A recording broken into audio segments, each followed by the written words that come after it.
parce que ma wax nag ni 1000 milliards yi bu ñu foog ni nag xaalisu Macky Sall la de xaalisu sénégalais la te 600 et quelques milliards yi dañ koo leb ça veut dire que ñun ñoo koy fay suñuy doom nañ ko fay suñuy sëdd nañ ko fay 600 et quelques milliards nga leb ko ci anam boobu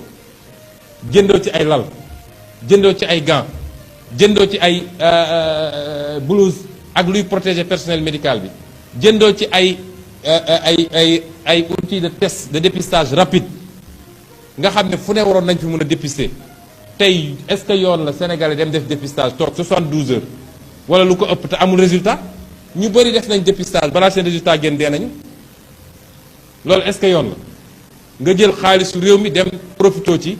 parce que ñoom lekk rek seen yoon newul ci la ca des ku doon sukuraat sax ñu fekk la ngay sukuraat sa xaalis nekk sa poche ñu rot ci xaalis bi bàyyi la foofu nga sukuraat loolu musiba la ci réew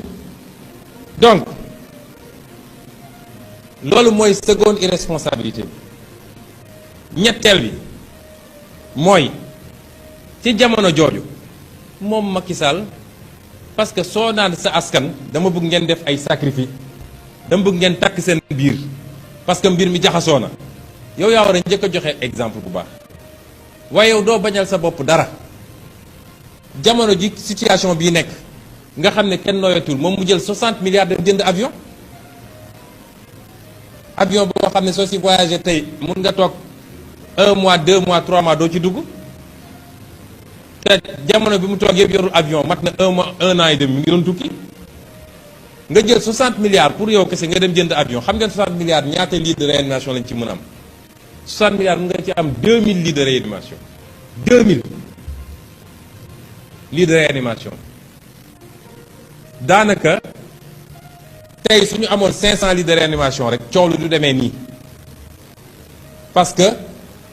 ku am problème bi rek mun nga am tout de suite prise en charge ku ci am cas grave rek mun nga ko am 500 lits de réanimation rek suñu ko amoon nga ne tey 59 lits de réanimation la ñu am 40 yaa ngi Dakar 19 yi ci des dañu séddale ci dëkk ci kii bi te yu ci bëri ce n'est pas opérationnel ça c'est un crime contre le peuple sénégalais li ñuy def c'est un crime non assistance à un peuple en danger exposition d'un peuple ba pare ci jamono jooju yow yaa ngi gudd naan daat ak noos lii mooy